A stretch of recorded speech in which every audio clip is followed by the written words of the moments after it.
കഴിഞ്ഞ ആഴ്ചയാണ് മാർക്കസ് മുർഗലാവു ഒരു അപ്ഡേറ്റ് പുറത്തേക്ക് വിട്ടത്. കഴിഞ്ഞ തവണത്തെ പോലെ കേരള ബ്ലാസ്റ്റേഴ്സും മോഹൻ ബഗാനും തമ്മിൽ ഒരു സ്വാപ്പ് ഡീൽ നടത്താൻ സാധ്യതയുണ്ട്.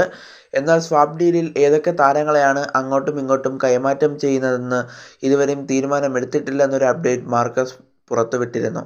എന്നാൽ അതിനുശേഷം മാർക്കസ് ഒരു അപ്ഡേറ്റും നൽകിയിരുന്നില്ല. എന്നാൽ ഇന്നലെ ഒരു ആരാധകൻ്റെ ചോദ്യത്തിന് അദ്ദേഹം പറഞ്ഞ മറുപടി ഇങ്ങനെയായിരുന്നു. ആരാധകൻ്റെ ചോദ്യം ഇങ്ങനെയാണ്: കേരള ബ്ലാസ്റ്റേഴ്സും മോഹൻ ബഗാനും തമ്മിൽ ഇനിയൊരു സ്വാപ്പ് ഡീലിന് സാധ്യതയുണ്ടോ എന്നുള്ളതാണ് ആരാധകൻ്റെ ചോദ്യം. എന്നാൽ മാർക്കസിൻ്റെ മറുപടി ഇങ്ങനെയാണ്: സ്ഥിതി മുമ്പത്തെ പോലെ തന്നെയാണ്.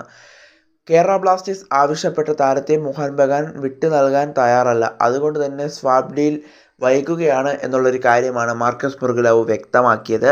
എന്തായാലും ബ്ലാസ്റ്റേഴ്സ് ആവശ്യപ്പെട്ട താരം ദീപക് താങ്ക്രി ആണെന്നുള്ളൊരു അപ്ഡേറ്റ് മുമ്പ് വന്നിരുന്നു. എന്തായാലും നമുക്ക് കാത്തിരിക്കാം. എന്തായാലും ദീപക് താങ്ക്രി വിട്ടു നൽകില്ലെന്ന് ബ്ലാസ്റ്റേഴ്സിനോട് മോഹൻ ബഗാൻ പറഞ്ഞിട്ടുമുണ്ടായിരുന്നു. അതിനുശേഷം ലിസ്റ്റൻ കൊളാസയൊക്കെ ബ്ലാസ്റ്റേഴ്സ് ആവശ്യപ്പെട്ടിട്ടുണ്ട് എന്നുള്ള അപ്ഡേറ്റും വന്നിരുന്നു. എന്തായാലും നമുക്ക് കാത്തിരിക്കാം. എന്തായാലും ഇനി സ്വാപ്പ് ഡീൽ നടക്കാനുള്ള സാധ്യതകൾ കുറവായിരിക്കും. കാരണം ISL ഇങ്ങ് അടുത്തെത്തിയിട്ടുണ്ട്. ഡ്യൂറൻ കപ്പ് പകുതി ആയിട്ടുണ്ട്. ഇനി സ്വാപ്പ് ഡീൽ നടക്കാനുള്ള സാധ്യതകൾ വളരെ കുറവാണെന്ന് വേണം മനസ്സിലാക്കാനായിട്ട്.